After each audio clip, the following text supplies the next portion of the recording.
परिचय। अरे टीना, देखो वर्षा बंद हो चुकी है। आओ हम बाहर चलें। वाह, मौसम कितना प्यारा हो गया है। हाँ, पहली बरसात के बाद मिट्टी की महक मुझे बहुत ही प्यारी लगती है। हाँ सिमरन, तुम सही कह रही हो। भीगी मिट्टी की महक हमेशा ताजगी देती है। टीना, वो देखो, एक केंचुआ मिट्टी पर रेंग रहा है। अरे हाँ, वैसे भी वर्षा के बाद तो केंचुए मिट्टी से बाहर निकल ही आते हैं। तुम्हारा मतलब है कि ये केंचुए मिट्टी में रहते हैं? हाँ सिमरन, मिट्टी बहुत से जीवों का घर होती है। इसमें बहुत से पोषक तत्व भी हैं। यही नहीं, इसमें हवा और पानी को थामे रखने की क्षमता भी होती है। अच्छा, ये कितना दिलचस्प है। मैं इसके बारे में और जानना चाहती हूँ। उद्देश्य। इस पाठ के अंत में आप निम्न करने में सक्षम हो जाएंगे: मृदा का वर्णन करना, मृदा के विरचन की व्याख्या करना, मृदा की परिच्छेदिका यानी प्रोफाइल का वर्णन करना, मृदा के प्रकारों पर चर्चा करना, मृदा के अपरदन को समझना, मृदा के विभिन्न गुणों को समझना। मृदा क्या है? मृदा पृथ्वी की सतह की सबसे ऊपरी परत है जो जीवन की सहायक है और ये हर जगह पाई जाती है। किंतु क्या आपने कभी सोचा है कि मृदा इतनी महत्वपूर्ण क्यों है? मृदा पेड़ पौधों के जन्म और विकास के लिए जरूरी है। ये पेड़ पौधों की जड़ों को कसकर बांधे रहती है और उन्हें पानी तथा अन्य पोषक तत्व पहुंचाती है। मृदा के बगैर हमें भोजन नहीं मिल सकता। यही नहीं, बहुत से सजीव प्राणी इसमें रहते हैं। इसलिए हम कह सकते हैं कि मृदा हमारे जीवन का एक बहुत ही जरूरी हिस्सा है। मृदा का बनना। क्या आप बता सकते हैं कि मृदा की उत्पत्ति कैसे हुई? तो सुने, मृदा की उत्पत्ति बहुत पहले हुई। हवा, पानी तथा जलवायु की गतिविधि की एक प्रक्रिया, जिसे अपक्षय कहा जाता है, के कारण बड़ी बड़ी चट्टानें छोटे छोटे टुकड़ों में टूटती रहीं, जो कि अंत में मिट्टी बन गईं। मृदा संगठन। मृदा पानी, हवा और मूल सामग्री तथा जैव पदार्थ का मिश्रण है। ये सभी घटक मिलकर स्वस्थ उर्वर मृदा का निर्माण करते हैं। ये नहीं समझें कि मृदा की संरचना हर जगह समान होती है। यह संरचना जिस चट्टान से मृदा का निर्माण हुआ है, उस पर और उस पर पनपने वाली वनस्पति के स्वरूप पर निर्भर करती है। मृदा परिच्छेदिका, प्रोफाइल। मृदा विभिन्न परतों से बनी है, जिन्हें संस्तर कहते हैं। हर संस्तर की अपनी विशेषताएं हैं। मृदा के मूलतः 5 संस्तर होते हैं: ओ, ए, बी, सी और आधार शैल यानी तलशिला। पहले संस्तर को ओ संस्तर कहा जाता है। इस संस्तर में मृत जैव पदार्थ होते हैं जो सतह पर रहते हैं। इस पदार्थ में ज्यादातर पेड़ों से गिरे पत्ते और मृत पशुओं के अवशेष होते हैं। दूसरा संस्तर ए संस्तर है। इसे आमतौर पर ऊपरी मिट्टी यानी ऊपरी मृदा कहा जाता है। इस संस्तर में बहुत अधिक सड़े गले जैव पदार्थ होते हैं, जिन्हें ह्यूमस यानी खाद मिट्टी कहा जाता है। ऊपरी मिट्टी में बहुत से सजीव प्राणी रहते हैं। तीसरा संस्तर बी संस्तर है। इसे आमतौर पर अवमृदा कहा जाता है। इस संस्तर में खनिज ज्यादा किंतु खाद मिट्टी यानी ह्यूमस कम होती है। चौथा संस्तर सी संस्तर है। ये चट्टानी होता है और अपक्षयित चट्टानों से बना होता है। इस संस्तर में पोषक तत्व कम होते हैं। अंतिम संस्तर ठोस चट्टानों से बना होता है, जिसे आमतौर पर आधार शैल यानी तलशिला कहा जाता है।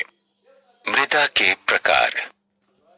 मृदा मूलतः 3 प्रकार की होती है, बलुई, मृण्मय यानी मठियार और दुमटी। आइए हम मृदा के 3 नमूने लें और उनकी बारी बारी से जांच करें।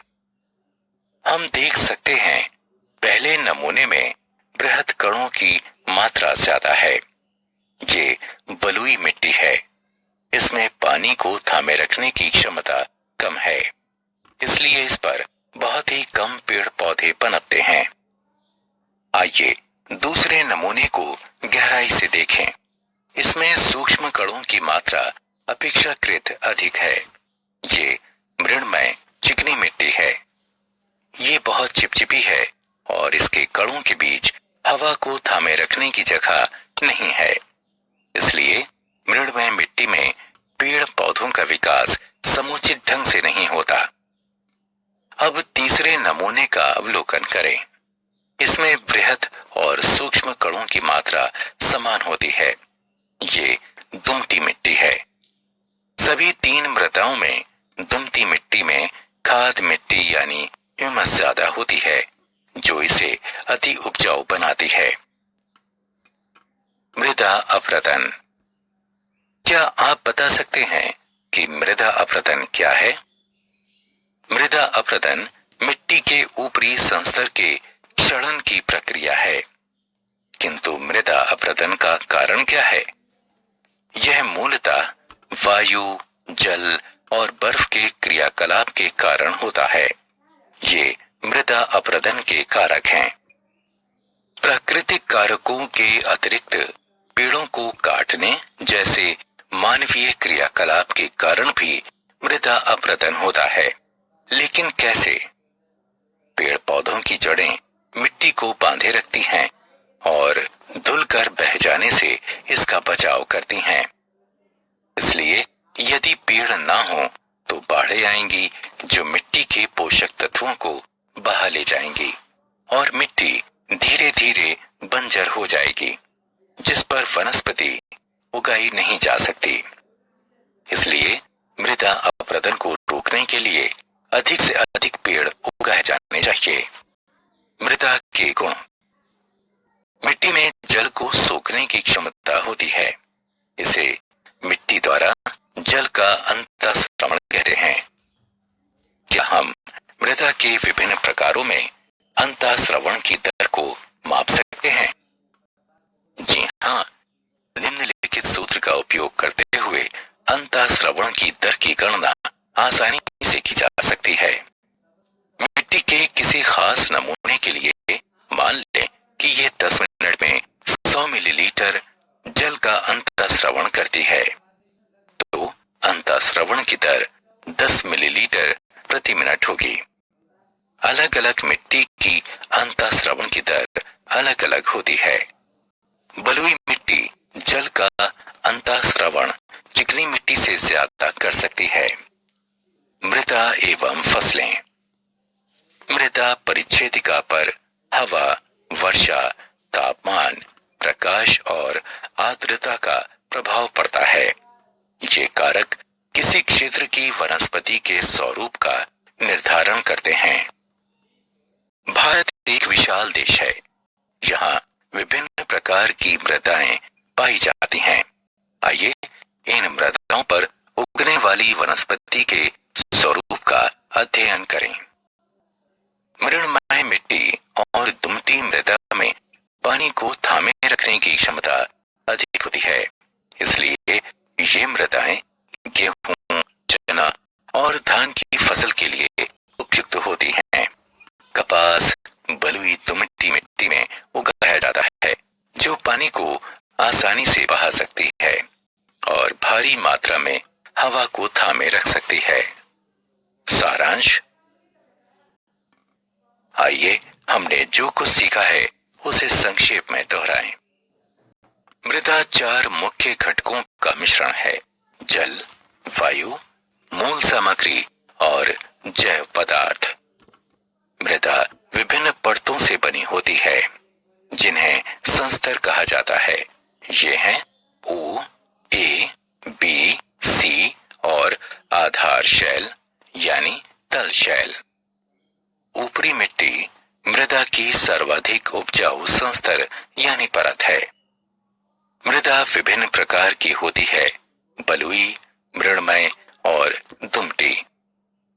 मृदा अपरदन मिट्टी की ऊपरी परत के क्षरण की प्रक्रिया है। जल के अंतःस्रवण की दर सबसे ज्यादा मृणमय मिट्टी और सबसे कम बलुई मिट्टी में होती है। गेहूं, धान और चने की सबसे अच्छी खेती मृणमय और दुमटी मिट्टी में